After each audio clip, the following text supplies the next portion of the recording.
renowned diesel strains known to stoners. The strain is loved for its invigorating and dreamy effects, often providing a surge of cerebral energy that many people find ideal for sparking creativity and conversation, making it perfect for daytime use. NYC Sour Diesel has dense, olive green buds like a miniature Christmas tree, but has amber hairs that separate it from similar strains.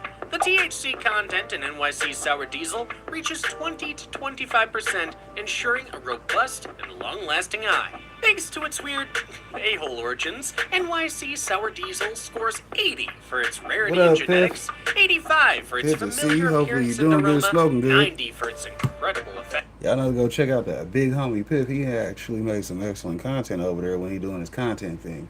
He's not, overly as out there as your boy is, but hell, he's out there doing his thing just as equally as nice. You dig? Hell, we be in the same chats together too. It surprised me when I ran into you the other night. I'm like, damn, you know V9 too? Because he's actually a local Kansas City dude to some extent, because I met him a lot of places here in the town. So it was actually, good seeing somebody I know, with somebody else I know, because the networking thing goes together. It's a tie-in for your boy. But hell, good to see you.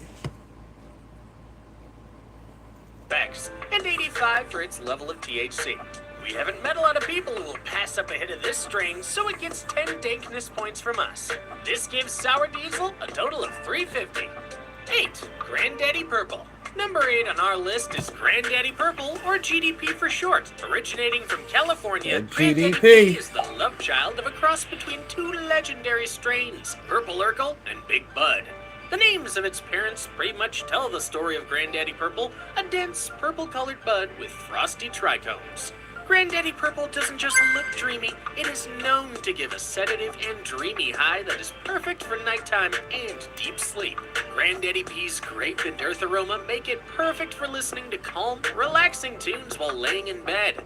Its moderate amount of THC, 17 to 23%, makes it just strong enough to send you crashing in minutes. So how many points does Granddaddy Purple garner in our system?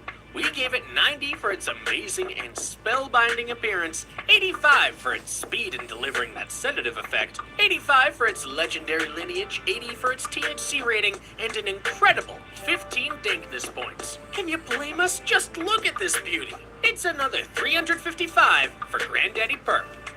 7. That's a high scores, right? Next on our list is the one and only OG Kush. OG Kush first emerged in California in the early 1990s thanks to renowned grower Matt Bubba Burger. While its precise genetic background is still a mystery, it is widely thought to be a hybrid of Hindu Kush and Chemdog strains. OG Kush buds are dense and bright green, featuring vibrant orange hairs throughout each nugget. The aroma is earthy, with hints of pine and citrus becoming pungent when the buds are broken apart or smoked. OG Kush delivers an intense cerebral high that can last for hours, followed by deep, full-body relaxation and euphoria. Due to its higher-than-average THC content of 9... That about explains the weed I've been smoking here lately, because whenever I have to actually buy a flower, it's from the person my mom buys from. Shouts out to having a backup whenever your own self-personal cultivation activities haven't been cultivating activities, right? How you grow weed popcorn, but you be out of weed for time to time? Because in my story, I be experimenting because I'm still in my learning phase. So therefore, the harvest itself isn't mandatory or necessary. The learning experiences are, because I'm completely efficient whenever I need to be. Hell, if I actually need weed, I will not fuck up a grow because I'm interested in learning something. You dig? Because that'd be my problem.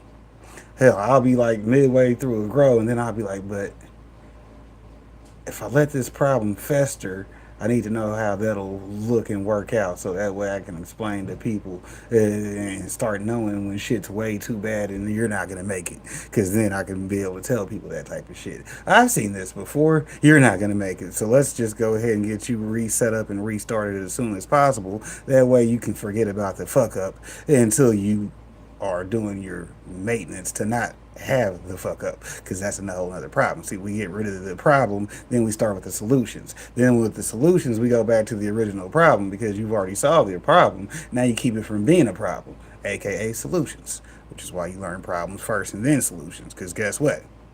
If you don't know the problems, you can't even think about